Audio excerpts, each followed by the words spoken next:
నమస్కారం అండి. ఈరోజు మనం చరస్థిర ద్విస్వభావ రాశి గురించి నేర్చుకుందాము. అయితే నిన్న ముందటి ఎపిసోడ్లో చెప్పిన దాని గురించి ఉచ్చ నీచ స్థానాల గురించి చెప్పాను కదా. దాంట్లో మంచి కమెంట్స్ చెప్పారు, మంచి కమెంట్స్ ఇచ్చారు. చాలా ధన్యవాదాలండి. అలాగే దాంట్లో వచ్చేసి ఒక స్టోరీ లాగా ఇంకా ఏమన్నా ఎక్స్ట్రా చెప్పమన్నారు. ఓకే అండి. ఈ చరస్థిర ద్విస్వభావ రాశి తర్వాత లాస్ట్ ఎండింగ్లో దాని గురించి ఎక్స్ప్లెయిన్ చేస్తాను, ఇంకా కొద్దిగా ఇంకా బాగా అర్థం కావడానికి. ఓకేనా? ప్రస్తుతం మనం చరస్థిర ద్విస్వభావ రాశి గురించి నేర్చుకుందాం. ఓకే, అర్థమవుతుంది కదా.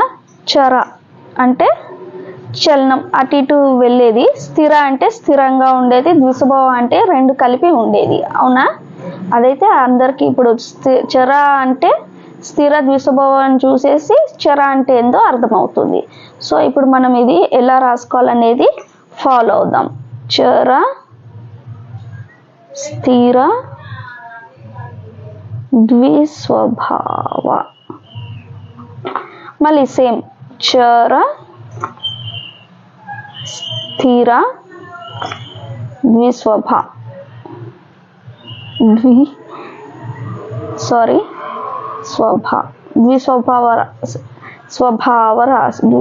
రాశి. ఓకే, మళ్ళీ ఫాలో అవ్వాలి. సేమ్ చర స్థిర.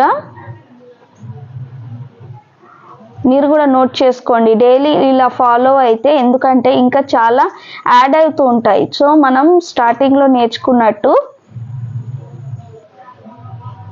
సేమ్ మేషం, వృషభం, మిథునం అది యాడ్ అయిందా, తర్వాత ఉచ్చ క్షేత్రాలు, నీచ క్షేత్రాలు యాడ్ అయిందా, తర్వాత గ్రహాలు యాడ్ అయినాయా, తర్వాత ఇక్కడ అగ్నితత్వ రాశి, భూతత్వ రాశి, వాయుతత్వ రాశి, జలతత్వ రాశి ఇలా యాడ్ అవుతుంటాయి. కాబట్టి మీరు కంపల్సరీ తప్పనిసరిగా ఇవన్నీ నోట్ చేసుకోవాలి, ప్రాక్టీస్ కూడా చేయాలి. ఈజీగా ఎలా గుర్తుపెట్టుకోవాలో నేను మీకు ఎక్స్ప్లెయిన్ చేస్తాను. ఫస్ట్ మీరు నోట్ చేసుకోండి. ఓకే, చర స్థిర ద్విస్వభావ, మళ్ళీ చర స్థిర ద్విస్వభావ. ఓకే, దీన్ని ఈజీగా మనం నోట్ చేసుకోవాలంటే చర. ఓకే, చరకు ఆపోజిట్ స్థిర. ఓకే, ఆపోజిట్ చూసుకోవాలి. మళ్ళీ స్థిర, చర పక్కన స్థిర ఉందిగా, దీనికి ఆపోజిట్లో మళ్ళీ చర ఉంటుంది. చూడండి, అంటే ఇది చర రాశి, ఇది స్థిర రాశి. ఇక్కడ వచ్చేసి ఇక్కడ మీకు వచ్చేసినట్టే. ఇక్కడ చర ఉందంటే దాని ఆపోజిట్లో వృచ్చిక రాశిలో స్థిర ఉన్నట్టే, అలాగే స్థిర రాశికి ఆపోజిట్లో చర ఉన్నట్టే. ఓకే, ఇక్కడ కూడా స్థిర రాశి కదా, ఆపోజిట్ చర స్థిర. ఇక ఇక్కడ 4 మూలల్లో, ఇక్కడ 4 దిక్కులలో ఇవి ద్విస్వభావ ఇలా ఉంటుందన్నమాట. సో ఇది టెక్నిక్. ఓకే, మీకు ఈజీగా గుర్తు ఉండడానికి. అలాగే ఇలా కూడా చూడండి, చర స్థిర. సేమ్ ఇలా చూసుకుంటే 7th హౌస్ చర. ఓకే, ఇలాగే 7th హౌస్ స్థిర. ఇది స్థిర అంటే 7th హౌస్ కంపల్సరీ స్థిరనే ఉంటుంది. చర అంటే 7th హౌస్ కంపల్సరీ చరనే ఉంటుంది. అలాగే ద్విస్వభావ రాశి కూడా ఆపోజిట్ 7th హౌస్ ద్విస్వభావ రాశినే ఉంటుంది. ఓకే, రాశి చక్రం నోట్ చేసుకోండి, ప్రాక్టీస్ చేయండి. మీరు అంటున్నారు కదా నేను పెట్టట్లేదు ఇంకా వీడియోస్ అని. పెడతానండి, కంపల్సరీ పెడతాను.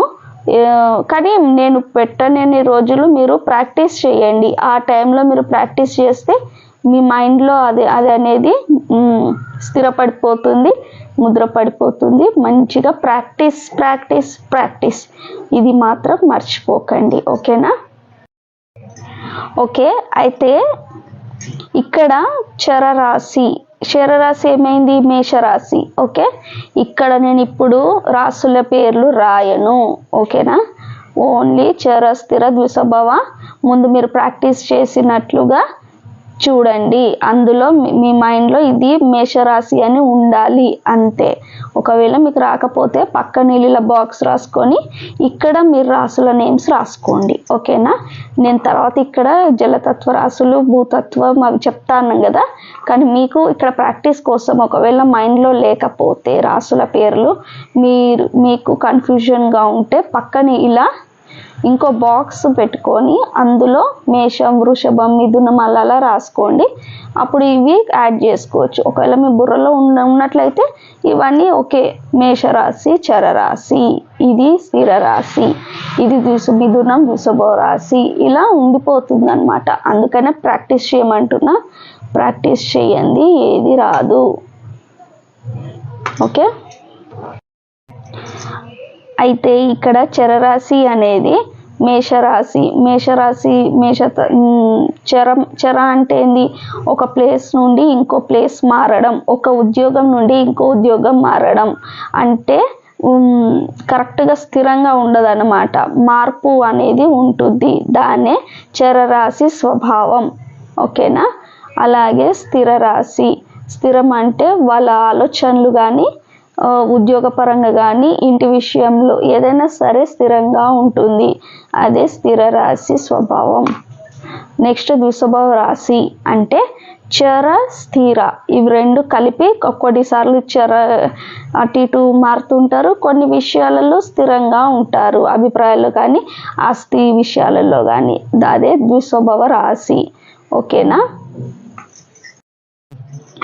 ఇప్పుడు మీకు ఎగ్జాంపుల్ చెప్తాను ఈ చరరాశి గురించి.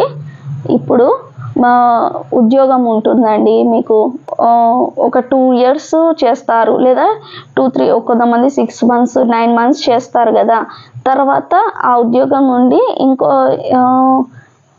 ప్లేస్ పరంగానో, లేదా ఫ్యామిలీ ప్రాబ్లమ్స్ వల్లనో, లేదా ఇంకో షిఫ్ట్ కావడం వల్లనో, లేదా పెద్ద ఉద్యోగాలు రావడం వల్లనో స్థిరత్వం ఉండదన్నమాట.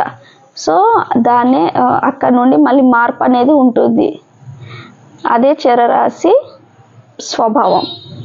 నెక్స్ట్ ఇంకొకటి ఎగ్జాంపుల్ ఇవ్వాలంటే, ఇప్పుడు కొంతమందికి ఓన్ హౌసెస్ ఉన్నా, ఓన్ ల్యాండ్స్ ఉన్నా కూడా అక్కడ ఉండలేరు కొంతమంది, అంటే ఉద్యోగపరంగా కానీ, లేదా అంటే ఊర్లలో ఇల్లులు అవి ఉంటాయి, కానీ ఇక్కడ అనేది సిటీకి వచ్చి రెంట్లకు ఉంటారు. పైగా ఏదో ఒక ప్రాబ్లం వల్ల మారిపోవాల్సి ఉంటుంది అనమాట. ఈ ప్లేస్ కాకుంటే ఆ ప్లేస్, ఇప్పుడు హైదరాబాద్ కాకుంటే సికింద్రాబాద్ వెళ్తారు, అక్కడ కాకుంటే వైజాగ్ వెళ్తారు, అక్కడ కాకుంటే బెంగళూరుకో చెన్నైకో షిఫ్ట్ అవుతారు. సో ఆ విధంగా ఇది చరరాశి స్వభావం. అలాగే బుద్ధి ఉంటుంది కదా, ఆలోచన విధానం స్థిరంగా ఉండదని మనం గ్రహించాలి. అంటే ఇప్పుడు ఒక ఉద్యోగం చేస్తారు 6 months, ఆ తర్వాత మళ్ళీ షిఫ్ట్ అవ్వడము, అలా మళ్ళీ వీళ్ళు ఎలా అంటే ఆరోగ్య నియమాలు పాటించరు డైలీ. ఎలా అంటే తినే ఫుడ్లో కూడా నియమాలు ఉండేవి, లేచే నిద్రలో కూడా నియమాలు ఉండేవి అన్నమాట. ఆ విధంగా వీళ్ళు ప్రవర్తిస్తారు, ఓకేనా. నెక్స్ట్ స్థిర రాశి గురించి నేర్చుకుందాం. స్థిర రాశి అంటే సేమ్ చరరాశికి ఆపోజిట్ అనమాట. వాళ్ళ ఆలోచన విధానాలు స్థిరంగా ఉంటాయి, వాళ్ళ ఆస్తిపాస్తులు ఏమైనా ఉన్నా స్థిరంగా ఉంటాయి, స్థిరమైన ఆలోచనలు, స్థిరమైన అభిప్రాయాలు. అంటే ఒకసారి ఏదైనా మాట ఇచ్చిరంటే స్థిరంగా ఉంటుంది అనమాట, మాట మీద కట్టుబడి ఉండే స్వభావం కలరు వీళ్ళు. ఎవరు? వృషభ రాశి, సింహరాశి, వృశ్చిక రాశి, కుంభరాశి, ఇలా వీళ్ళు అన్నమాట. స్థిరమైన అభిప్రాయాలు ఉంటారు, ఓకే. స్థిరమైన ఆలోచనలు, స్థిరమైన ఆస్తిపాస్తుల మీద మక్కువ ఉంటుంది. కొన్నిసార్లు వీళ్ళకి ఆస్తిపాస్తులు కూడా ఉండకపోవచ్చు, కానీ స్థిరమైన ఆస్తి కావాలని, ఆస్తి ఉండాలని దానికోసం వీళ్ళు కష్టపడతారన్నమాట. కొంతమందికి అంటే ఇప్పుడు ఈ రాశి ఉన్నంత మాత్రాన వాళ్ళకి స్థిరమైన ఆస్తి ఉంటుంది, స్థిరమైన వెహికల్స్, వాహనాలు ఉంటాయి అని మనం అనుకోవడానికి వీలు లేదు. ఏంటంటే స్థిరమైన స్థిరమైన ఆస్తుల మీద వీళ్ళకి మక్కువ ఎక్కువ ఉంటుంది. ఒక్క ఇంట్లో స్థిరంగా ఉండాలి, సొంతమైన ఇల్లు ఉండాలి, సొంతమైన వాహనం ఉండాలి అనే ఆలోచనలు అభిప్రాయాలు ఉంటాయి. ఓకేనా. నెక్స్ట్ ద్విస్వభావ రాశి. ద్విస్వభావ రాశి వచ్చేసి చర స్థిర రెండు ఉంటాయి. అంటే వీళ్ళకి ఒకవేళ ఇందాక చరరాశిలో చెప్పుకున్నట్టు ఒకవేళ వీళ్ళకి స్థిర ఆస్తులు ఉన్నా కూడా వీళ్ళు ఆ స్థిర ఏమంటారు వాళ్ళ సొంత ఇంట్లో కాకుండా ఉద్యోగపరంగా ఇంకో ప్రాంతానికి వెళ్ళి అక్కడ రెంట్కు ఉంటారనమాట. సో స్థిరమైన ఆస్తులు ఉన్నా కూడా దాన్ని అనుభవించే భాగ్యం ఉండదు. అంటే కొన్నిసార్లు అటు ఎలా అంటే ఇప్పుడు ఫారెన్కి వెళ్తారు, బెంగళూరు హైదరాబాద్ అనుకుందాం, బెంగళూరులో ఒక టూ ఇయర్స్ అలా జాబ్ ఉంటుంది, తర్వాత మళ్ళీ ఇంటికి వచ్చేస్తారు కదా, మళ్ళీ ఇక్కడ షిఫ్ట్ అవుతారు హైదరాబాద్కి, అలా ఉంటుంది. అదే ద్విస్వభావ రాశి లక్షణాలు. ఓకేనా. సో ఇంతే అండి. ఇవి మీరు ప్రాక్టీస్ చేయాలి. చర స్థిర ద్విస్వభావ రాశి గురించి ఇంకేమైనా డౌట్స్ ఉంటే కమెంట్లో పెట్టండి. దీని గురించి ఇంతకన్నా ఎక్కువ ఏమి ఉండదు, కానీ దీంట్లో అర్థమైపోతుంది ద్విస్వభావ అంటే 2 లక్షణాలు కలిగి ఉన్న రాశి. ఓకే. ఇవన్నీ ఇక్కడ కార్నర్లో ఉంటాయి. ఇవి ద్విస్వభావ రాశులని మనకి ఫిక్స్ అయిపోవాలి. కార్నర్లో ఉండేటివన్నీ ద్విస్వభావ రాశి. ఓకే, ఇది చరరాశి. ఫస్ట్ మనం ఇవి గుర్తుపెట్టుకున్నాం అనుకోండి, ఇది చరరాశి అంటే దాని ఆపోజిట్ స్థిర రాశి ఉంటుంది, దాని పక్కన స్థిర రాశి ఉంటుంది. అలాగే ఇక్కడ 7th దానికి ఇలా 7th 7వ రాశి వచ్చేసి చరరాశి ఉంటుంది. ఓకే, దాని ఆపోజిట్ స్థిర రాశి, 7వ రాశి చరరాశి, దాని పక్కన స్థిర రాశి. ఇలా టెక్నిక్ ప్రకారం మీరు మీ మైండ్లో పెట్టుకున్నట్లయితే మీకు తొందరగా వస్తుంది. మైండ్లో పెట్టుకోవాలండి. ఇంకా చాలా యాడ్ అవుతుంటుంటాయి, అవన్నీ మీకు తొందరలో చెప్తుంటుంటాను. ఓకేనా. నెక్స్ట్ మనం అగ్నితత్వ రాశి, భూతత్వ రాశి, వాయుతత్వ రాశి, జలతత్వ రాశుల గురించి నేర్చుకుందాం. సో ఇక్కడ ఇప్పుడు మనము రాసుకున్నామండి. మీరు కూడా డయాగ్రామ్ వేసుకున్నారా? అగ్నితత్వ రాశి, భూతత్వ రాశి, వాయుతత్వ రాశి, జలతత్వ రాశి. ప్రాక్టీస్ చేయాలండి. ఇది వచ్చేసి నవాంశలో చాలా ఉపయోగపడుతుంది. దీని ఆధారంగానే నవాంశ చేయగలుగుతాము. మన ఒరిజినల్ బయోడేటా కన్నా నవాంశ ఇంకా చాలా ఉపయోగపడుతుంది. దాని క్యాల్కులేషన్ గురించే దీన్ని మనం ఉపయోగిస్తాం. మళ్ళీ అగ్నితత్వ రాశి, భూతత్వ రాశి, వాయుతత్వ రాశి, జలతత్వ రాశి. అగ్నితత్వ రాశి, భూతత్వ రాశి, వాయుతత్వ రాశి, జలతత్వ రాశి. ఓకే. సో ఇక్కడ వచ్చేసి మనం చూడండి, అగ్ని అంటే ఏంటి? మంట, కోపం అలా ఉంటుంది కదా. అది ఎవరెవరికి వచ్చిందో చూసుకుందాం. ఇది అగ్నితత్వ రాశి ఎందులో ఉంది చూస్తున్నారు కదా, కుజుడి ఇంట్లో ఉంది. సో కుజుడు అనేది తెలుసు కదా, ఒక సేనాధిపతి, కోపం ఎక్కువ. సేనాధిపతి కోపం ఎక్కువనే కదండి కుజుడికి. సో ఆయనకి ఫస్ట్ అగ్నితత్వ రాశి ఇచ్చారు. అక్కడ నుండి మళ్ళీ ఇక్కడ సూర్యుడు, రవి తెలుసు కదా, రవి అంటేనే అగ్నితత్వ రాశి, ఆయన కేటాయించారు. మళ్ళీ అక్కడ వచ్చేసి ఇక్కడ అగ్నితత్వ రాశి.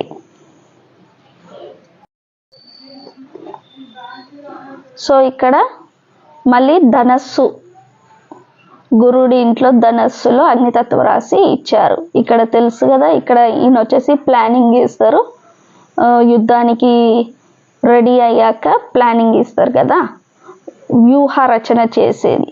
సో ఇక్కడ కూడా ఈయనకి ఆలోచన విధానం అదంతా అగ్నిలాగా ఉండాలి కాబట్టి. సో ఇక్కడ వచ్చేసి మేషరాశి నుండి సింహరాశికి అగ్నితత్వ రాశి 5వ రాశి అవుతుంది. ఇక్కడ నుండి కూడా సేమ్ ఇక్కడ నుండి ధనస్సుకి అగ్నితత్వ రాశి 5వ రాశి అవుతుంది. మళ్ళీ సేమ్ 1 2 3 4 5 5వ రాశి మేషరాశి అవుతుంది. ఓకే, ట్రయాంగిల్లో ఈ విధంగా మీరు గుర్తుపెట్టుకోవాలి. సేమ్ భూతత్వ రాశి కూడా సేమ్ 1 2 3 4 5 భూతత్వ రాశి 1 2 3 4 5 1 2 3 4 5. ప్రతి రాశికి భూతత్వ రాశి నుండి 5వ రాశి భూతత్వ రాశి అవుతుంది. ఈ విధంగా మీరు గుర్తుపెట్టుకోవాలి. మళ్ళీ ఇక్కడ తెలుసు కదా, ఇక్కడ చర స్థిర ద్విస్వభావ, దీనికి ఒక క్యాల్కులేషన్ ఉంటే దీనికి ఒక క్యాల్కులేషన్ ఉంటుంది. ఓకే, ఈ అగ్నితత్వ రాశిలో జన్మించిన వారి స్వభావం గురించి మనం తెలుసుకుందాం. ఈ అగ్నితత్వ రాశిలో జన్మించే వారు చాలా చురుకుగాను ఉత్సాహంగాను ఉంటారు. మరియు వాళ్ళు చాలా స్వతంత్రంగా నిర్ణయాలు తీసుకోగలుగుతారు. ఇతరులపై జయాన్ని సాధిస్తారు. ఓకే, వీరు అంటే చాలా చురుకుగా, అన్నిట్లో చాలా చురుకుగా ఉంటారు. ఎవరెవరు అగ్నితత్వ రాశి అంటే మేషం, సింహం, ధనస్సు. ఓకే, వీళ్ళు చాలా చురుకుగాను ఉత్సాహవంతంగాను ధైర్యంగా జీవిస్తారు. ఇతరులపై అధికారాన్ని కలిగి ఉంటారన్నమాట. అధికారం అంటే తెలుసు కదా, వీళ్ళు సూర్యుడైనా సరే కుజుడైనా సరే, ఇక్కడ మళ్ళీ ఇక్కడ 2 ఇల్లులు ఇచ్చారు కాబట్టి ఇక్కడ గురువు అయినా సరే ఇతరులపై అధికారాన్ని కలిగి ఉంటారు. ఓకే, అలాగే వీళ్ళ గల వ్యాధులని గురించి మనం తెలుసుకుందాం. వీళ్ళు అగ్నితత్వ రాశి అంటే అందులోనే ఉంది, చాలా వేడితో ఉష్ణంతో కూడుకున్న శరీర తత్వ రాశులని. సో వీళ్ళకి గల వ్యాధులు ఏంటంటే జ్వరము, తీవ్రమైన జ్వరం వస్తుంది, అధికమైన ఉష్ణము. సో వీళ్ళకి గుండెకి సంబంధించిన వ్యాధులు కూడా ఉంటాయి. వేడి పదార్థాలు తినడం వల్ల వచ్చే వ్యాధులు కూడా ఉంటాయి. అలాగే వీళ్ళకి సంబంధించిన వృత్తి వ్యాపారాలు చూద్దాం. ఓకేనా, అగ్నితత్వ రాశులు అంటే యంత్రాలకు సంబంధించిన వ్యాపారాలు చేయడం కానీ, అగ్ని సహాయంతో చేయు యంత్రాలు కానీ, సోల్జర్లుగా కానీ, లేదా యంత్రాలను నడిపించే శాస్త్రసంబంధ విద్య కానీ, బంగారు పని చేయవాళ్ళు కానీ, ఇంకా జంతువులను చంపే కసాయ పని కానీ ఇలాంటివి చేస్తుంటారన్నమాట. ఎవరు అగ్నితత్వ రాశుల వాళ్ళు. ఎవరు వాళ్ళు? మేషరాశి, సింహరాశి, ధనస్సు రాశి. అది కూడా ఎప్పుడు అంటే అగ్నితత్వ రాశులలో ఎక్కువ గ్రహాలు ఉన్నప్పుడు మాత్రమే అలాంటి వర్క్ చేయగలుగుతారు.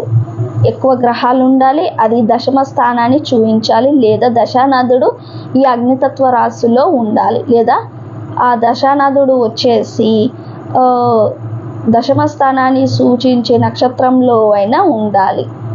అప్పుడే, అది కూడా అధిక గ్రహాలు ఉంటే ఆ పనికి వీళ్ళు అర్హులు అని మనము చెప్పగలుగుతాము. ఓకేనా, నెక్స్ట్ మనం భూతత్వ రాశుల గురించి నేర్చుకుందాం. భూతత్వ రాశి వచ్చేసి వృషభ రాశిలో ఉంటుంది, తర్వాత కన్యా రాశిలో, తర్వాత మకరంలో ఉంటుందన్నమాట. మీరు ఇలా ఫాస్ట్గా చెప్పేటట్టు ప్రాక్టీస్ బాగా చేయాలి. నాతో పాటు మీరు టక్క ఇవన్నీ ఇలా చెప్పేసేయాలి. వృషభ రాశి, కన్యా రాశి, మకర రాశి ఇలా ఫాస్ట్గా చెప్తేనే మీకు వచ్చినట్టు, లేకపోతే చాలా కష్టం అవుతుందండి. అయితే భూతత్వ రాశి అంటే భూమికి సంబంధించిన వ్యాపారాలు కానీ, భూములు కానీ, వ్యవసాయం మీద కానీ పట్టు ఉంటుందండి.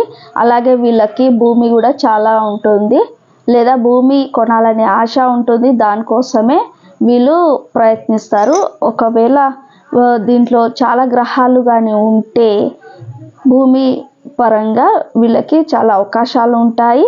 అలాగే ఒకవేళ గ్రహాలు లేకపోయినా, పాపగ్రహాలు ఉన్నా కానీ, పాప స్థానంలో ఉన్నా కానీ ఈ భూమి అనేది ఉండదు. వాళ్ళు పుట్టిన నేల మీద కాకుండా ఫారెన్లో ఉండడం కానీ, లేదా వాళ్ళ పేరెంట్స్తోని దూరంగా ఉండడం కానీ అలా జరుగుతుంటుంది. ఓకే, ఇక్కడ భూతత్వ రాశి 1 2 3 4 5 5వ రాశి అన్నమాట. ఇవి మీరు ప్రాక్టీస్ చేయాలి. 1 2 3 4 5 1 2 3 4 5 1 2 3 4 5. ఓకే, ఇది టెక్నిక్స్ అన్నమాట. ఇంకోటి ఏంటంటే ఇంకో టెక్నిక్ మీకు చెప్పాలంటే అగ్నికి ఆపోజిట్ జలం కాబట్టి వచ్చిందా? అగ్నికి ఆపోజిట్ జలతత్వ రాశి. ఓకే, అగ్నికి ఆపోజిట్ ఏముంటుంది? జలం. భూమికి వాయువు. ఇది భూమి అయితే ఇది వాయువు.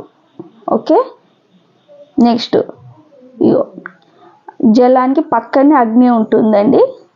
జలానికి పక్కనే అగ్ని, అలాగే భూమికి పక్కనే వాయువు ఉంటుంది.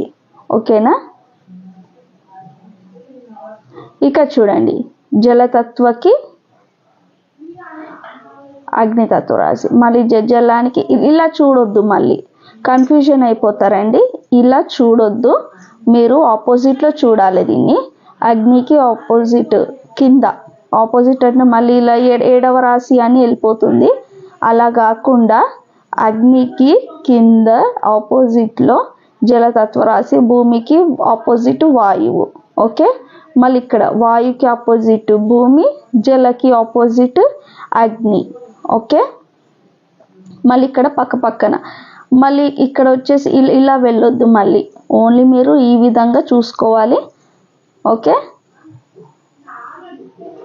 మళ్ళీ ఈ విధంగా చూసుకోవాలి. ఇక్కడ పక్కన ఇలా ఇది ఎలాగో గుర్తు ఉంటుంది, ఎందుకంటే ఇది రవి హౌస్. రవి అంటే ఏంటిది? అగ్ని. కాబట్టి ఇది పెద్దగా ఇది గుర్తుపెట్టుకోవాల్సిన అవసరం లేదు. రవి హౌస్ కాబట్టి ఇది అగ్ని అని మైండ్లో ఉండిపోతుంది.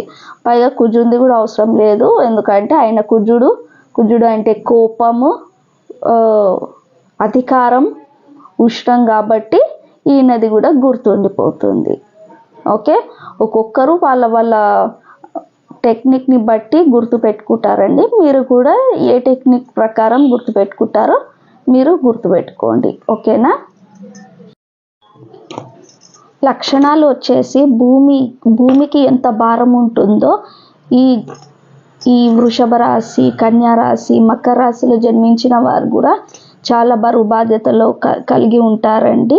అలాగే వీళ్ళకి నిద్ర కూడా ఉండదు. అలాగే రహస్య ప్రవర్తన కలిగి ఉంటారు. చాలా దాపరికాలు ఉంటాయి. ఓకేనా? అలాగే వీళ్ళకి కలిగిన వ్యాధులు వచ్చేసి మనం చూసుకున్నట్లయితే నరాలకి సంబంధించిన వ్యాధులు ఉంటాయండి. అలాగే నిద్ర ఉండదు వీళ్ళకి. నిద్ర లేకపోవడం వల్ల చాలా చికాకుగా ఉంటారు, చాలా ఆందోళనకరంగా ఉంటారు. అలాగే ఇతరులను విసిగిస్తుంటారు అన్నమాట వీళ్ళు. అలాగే కోపం వచ్చినప్పుడు పళ్ళు గట్టిగా కొరికి ఇట్లా కోపంగా ఇట్లా బిగించి ఇట్లా కోపంగా కనిపిస్తుంటారు.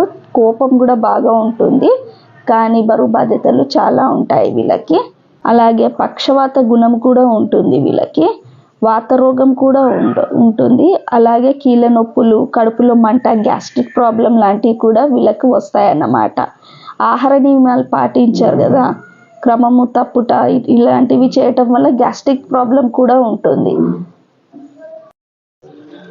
అయితే వీళ్ళ లక్షణం వచ్చేసి సేమ్ అన్నమాట. వీళ్ళకి బాగా సంపాదన మీద బాగుంటుంది. సంపాదించాలి, స్థలం కొనాలి, భూమి కొనాలి. ఆరోగ్యం గురించి ముందుగా ఆలోచించి దానికి తగ్గ నియమాలు పాటిస్తుంటుంటారు. చక్కని పథకం వేస్తుంటుంటారు. ఆరోగ్యం గురించి అయినా, సంపాదన గురించి అయినా. రహస్య ప్రవర్తన ఉంటుంది. అలాగే మిత భాషిత్వం అంటే చాలా తక్కువగా మాట్లాడతారు, ఎక్కువ పని చేస్తారు. ఎప్పుడు సంపాదన మీద ఉంటుంది, కానీ ఆరోగ్య నియమాలు పాటించారు. కానీ ఆరోగ్య విషయాల గురించి ఆలోచిస్తుంటుంటారు, కానీ నియమాలు మాత్రం పాటించారు. ఇదన్నమాట భూతత్వ రాశి వాళ్ళ లక్షణాలు. వాళ్ళ ఆరోగ్యం గురించి కూడా చెప్పాను కదా. ఓకే, నెక్స్ట్ వాయుతత్వ రాశి గురించి తెలుసుకుందాం. ఇక్కడ భూతత్వ రాశి వాళ్ళు వ్యాపార సంస్థలలో చూసినట్లయితే హోటల్స్, వ్యవసాయము లాంటివి, భూమికి సంబంధించిన వ్యాపారాలు, ఆహార సంబంధ వ్యాపారాల గురించి, భూమికి సంబంధించిన, ఆహార సంబంధించిన లాంటి వ్యవసాయాలు వీళ్ళు చేసుకోవచ్చు. అంటే భూమి నుండి ఏమేమి వస్తాయి, పంటలు వస్తాయి కదా, లేదా కట్టెలు వస్తాయి, ఓకే, ఆహార పదార్థాలు కూడా వస్తాయి. కాబట్టి భూమికి సంబంధించినవి, మళ్ళీ హోటల్ సంబంధించినవి, సరుకులు, ఏదైనా వండబడిన ఆహారాలు కానీ ఇలాంటివి చాలా, లేదా ఇప్పుడు కాఫీ అమ్ముతారు కదా మనకి, సో కాఫీ అనేది కూడా పొలాల నుండే వస్తుంది, టీ ఆకు, కాఫీ ఇలాంటివి. అలా మనం ఇంకా చాలా భూమి నుండి ఎన్ని వస్తే అన్ని వ్యాపారాలు వీళ్ళు చేసుకోవచ్చు. హోటల్స్ కూడా పెట్టుకోవచ్చు, వ్యవసాయం చేసుకోవచ్చు, లేదా భూమి అమ్మడం కానీ కొనడం కానీ ఇలాంటి ఏదే బంజర్ భూములు అయినా సరే వీళ్ళకి లాభాన్ని తెచ్చి పెడతాయి అన్నమాట. ఓకేనా. నెక్స్ట్ వచ్చేసి వాయుతత్వ రాశి. ఈ వాయుతత్వ రాశుల లక్షణాల గురించి మనం మాట్లాడినట్లయితే వీళ్ళు సంతోషంగా ఉంటారు, మృదుగా ఉంటారు, చాలా శాంతంగా ఉంటారు, సద్గుణంతో చాలా ప్రశాంతంగా ఉంటారు అన్నమాట. గౌరవ మర్యాదలు కూడా చాలా ఇస్తారు. కరుణ, కనికరం ఇవన్నీ లక్షణాలు ఈ వాయుతత్వ లక్షణాలలో మనం చూసుకుంటాం. వీళ్ళు వచ్చేసి మనం ఇక్కడ మిథున రాశి, తులారాశి, కుంభరాశి. ఓకే, ఇక్కడ నేను రాసులు రాయట్లేదు, మీరు కూడా ఖచ్చితంగా రాసులు రాయకుండా ఇవి దీంట్లో అప్లై చేసి నేర్చుకోవాలండి.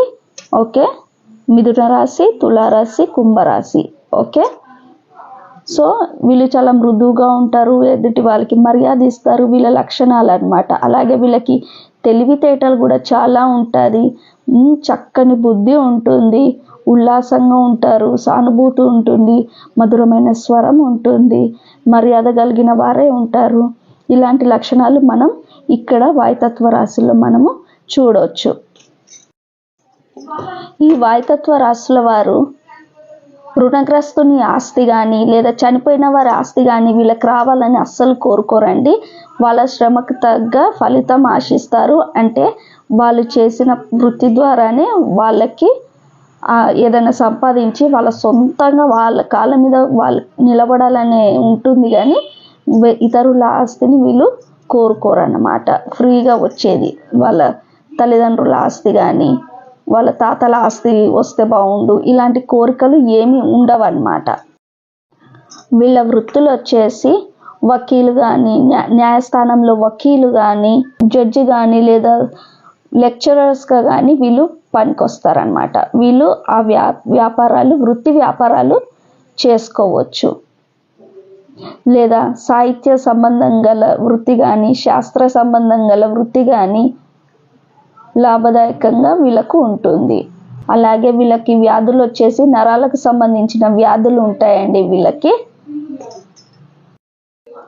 అలాగే ఆకాశంలో విహరించేది అంటే ఏరోప్లేన్ నడిపే వాళ్ళు, ఓకే, అలాగే పారాషూట్స్ నడిపే వాళ్ళు, అది జాబ్ ఉంటుంది కదా, అది వీళ్ళు చేసుకోవచ్చు. అలాగే వీళ్ళు వచ్చేసి లెక్కల అధికారిగా కానీ లేదా కవిత్వం రాయడంలో కానీ లేదా శిల్పి చిత్రకారుగా కానీ విలేకరులుగా కానీ లేదా కాలేజెస్ ఉంటాయి కదా దాంట్లో వచ్చేసి అధ్యాపకులు అంటే లెక్చరర్స్గా కానీ వీళ్ళు పనిచేయవచ్చు. అలాగే ఆడిటర్స్గా కానీ వీళ్ళు చేయొచ్చు అనమాట. ఎందుకంటే ఇది బుధుడు అనమాట. బుధుడు వాయుతత్వ రాశిలో ఉన్నాడు, బుధునికి సంబంధించింది. అలాగే ఇది చిత్రకారుడు, ఇది అన్నాం కదా, ఇది చిత్రకారుడు అంటే ఎవరైనా శుక్రుడికి సంబంధించింది కాబట్టి ఇక్కడ. అలాగే ఇక్కడ కుంభరాశి ఎవరు, శని అంటే చిన్న చిన్న పనులు ఉంటాయి కదా, సో అలా అన్నమాట. ఇక్కడ నుండి 5వ రాశి 1 2 3 4 5 1 2 3 4 5 1 2 3 4 5 లేదా ఆపోజిట్గా చూసుకోండి ఇలా అగ్ని, జల, భూ, వాయు, భూ. ఓకే, సో వ్యాధులు, నరాలకు సంబంధించిన వ్యాధులను తెలుసుకుందాం, వృత్తి వ్యాపారాలు నేర్చుకుందాం. వీళ్ళకి గల మంచి స్వభావం గలవారు, మంచి వాక్చాతుర్యం గలవారు, ఇలా అన్నీ మనం చెప్పుకున్నాం కదా. నెక్స్ట్ వచ్చేసి మనం జలతత్వ రాశుల గురించి తెలుసుకుందాం. ఇక్కడ జలతత్వ రాశిలో ఎక్కువ గ్రహములు ఉంటే, ఓకే, ఎక్కువ గ్రహాలు ఉంటాయి అంటే ఏ రాశిలో అయినా సరే, అది వాయుతత్వం, భూతత్వం, అగ్నితత్వం, ఎక్కువ గ్రహాలు ఉంటే మాత్రమే వారి గల లక్షణాలు, వారి గల రోగాలు, వాళ్ళు ఏ వృత్తి వ్యాపారాలు సహకరిస్తారు వాళ్ళు ఉంటారో అది మాత్రం అప్పుడే మనం చెప్పాలి, అప్పటి వరకు మనం చెప్పొద్దు. ఏదో ఒక గ్రహం ఉంది, లగ్నం పడ్డది, రాసి పడ్డదని. ఓకే, లగ్నం రాసి పడితే ఓకే, కానీ ఎక్కువ గ్రహాలు ఉంటే ఇంకెక్కువ సేమ్ లక్షణాలు ఉంటాయి, సేమ్ జాబ్ ఉంటుంది, సేమ్ వృత్తి వ్యాపారాలు చేసుకోవచ్చు, ఇలా మనం చెప్పొచ్చు అన్నమాట. ఓకే, సో జలతత్వ రాశిలో ఎక్కువ గ్రహాలు ఉన్నాయనుకోండి, అప్పుడు వారి స్వభావం ఎలా ఉంటుందంటే చాలా సున్నితంగా ఉంటారు, వీరు చాలా సున్నితంగా ఉంటారు. ప్లస్ ఈ జలతత్వ రాశి ఏంటి అవి? కర్కాటకం, వృశ్చికం, ఇది మీనం. ఓకే, గుర్తుపెట్టుకోండి, ప్రాక్టీస్ చేయాలండి మీరు. ఇంకో వీడియో పెట్టలేదు ఇలా. ఓకే, మీరు కమెంట్లు పెట్టండి, పర్వాలేదు, కాకపోతే తొందరపడొద్దు. మెల్లగైనా సరే, చాలా నెమ్మదిగైనా సరే మైండ్లో ఫిక్స్ చేసేయాలి. ఎందుకంటే రేపు మనం జాతకం చూసేటప్పుడు అవి ఇది ఇది ఇది ఇది మళ్ళీ నక్షత్రాలు కూడా యాడ్ అవుతాయి. ఓకే, సో ఈ విధంగా మనకి చాలా కన్ఫ్యూజన్లో పడిపోతాము మనం జాతకం చూసేటప్పుడు. ఓకే, మనం జాతకాలు చూసేటప్పుడు చాలా కన్ఫ్యూజన్లో పడిపోతాము. అప్పుడు ఇవనేటి మనకు చాలా హెల్ప్ చేస్తాయండి. ఆ తత్వాలు, మళ్ళీ చరస్థిర రాసులు ఏవైతే ఉన్నాయో ఇవనేటి మనకి చాలా హెల్ప్ చేస్తాయి. అంటే వాళ్ళు అడుగుతారనమాట, నాకు ఎలాంటి జాబ్ అయితే సెట్ అవుతుంది ఏంటిది అంటే, ఒకవేళ వాళ్ళకి జలతత్వ రాశి అనుకోండి, అప్పుడు ఇప్పుడు సముద్రాలలో కానీ, నదులలో కానీ, లేదా చేపలకు సంబంధించింది, లేదా మందులు సంబంధించింది, లేదా ఏదైనా వాటర్కి సంబంధించింది, లేదా అక్వేరియంస్ ఇవి ఉంటాయి కదా, అలాంటివి మనం ఈజీగా చెప్పొచ్చు అన్నమాట. ఓకే, కొందరికి అర్థం కాదు ఏ జాబ్ అయితే నాకు మంచిగా ఉంటుంది అంటే, ఒకవేళ వాళ్ళ లగ్నం కానీ, రాశి కానీ, లేదా దశాధిపతి ఉంటాడు కదా, వృత్తి గల గ్రహం కానీ, లేదా అది దశమంలో ఉంటే అది ఎలాంటిది వాళ్ళకి వస్తుందో, వాళ్ళకి సెట్ అవుతుందో అది మనం ఈజీగా చెప్పవచ్చు. ఓకే, సో జలతత్వ రాశి వచ్చేసి వీళ్ళు మృదుగా ఉంటారు. మృదుగా మనస్సు చాలా రాణి, తెలుసు కదా, చంద్రుడు రాణి, ఇక్కడ అప్లై చేస్తున్నాం, రాణి రాశి ఇది. అవునా, ఈయన రాజు అయితే ఈయన రాణి రాశి. సో రాణి అనేది ఎలా ఉంటుంది? మృదుగా ఉంటుంది, చాలా సున్నితంగా ఉంటుంది. అలాగే వీళ్ళు కూడా జలతత్వ రాశిలో ఉన్న వాళ్ళు చాలా మృదుగా సున్నితంగా మాట్లాడతారు, పిరికితనంతో ఉంటారు. ఆ పిరికితనం వల్ల వాళ్ళు అంటే సొంతంగా ఏ నిర్ణయాలు తీసుకోరు, ఇతరులపై ఆధారపడి ఉంటారు, భయస్థులుగా ఉంటారు. మనస్సు లేదా ఆత్మకు సంబంధించిన వరకు వీళ్ళకి తరచుగా ఎప్పుడు భయంతో గాను, ఆందోళనతో గాను మానసిక తత్వంను సూచిస్తుంది అన్నమాట. ఆందోళనకరంగా ఉంటారు, భయంతోనూ ఉంటారు. సో ఇక్కడ జలతత్వ రాశి వాళ్ళకి వచ్చేసి హృదయానికి సంబంధించిన వ్యాధి కానీ, లేదా రక్తపోటు కానీ, లేదా శరీరమైన ఇవి కాయలు కాస్తాయి కదా అలాంటివి కానీ, లేదా క్యాన్సర్కి సంబంధించిన వ్యాధులు కానీ, లేదా పుండ్లు ఉంటాయి కదా, కొరుకుడు పుండ్లు కూడా వస్తుంటాయి శరీరం పైన, అలాంటి వ్యాధులు కానీ, జీర్ణశక్తికి సంబంధించినవి కానీ, లేదా మూత్రానికి సంబంధించిన వ్యాధి, జలుబు అంటే జలానికి సంబంధించింది కదా అది కూడా. సో జలుబు ఇలాంటి వ్యాధులు వీళ్ళకి వస్తుంటాయి అన్నమాట. ఇందాక చెప్పాను కదండి, సేమ్ మినరల్ వాటర్లో వర్క్ చేయడం, లేదా వైన్స్ ఉంటాయి కదా, అది కూడా జలతత్వ రాశికి సంబంధించింది, లేదా ఔషధాలకు సంబంధించింది, లేదా ఈ నౌకలు ఉంటాయి కదా, నౌకలు, ఇంకా ఏంటి షిప్స్, ఇలాంటివి అన్నమాట.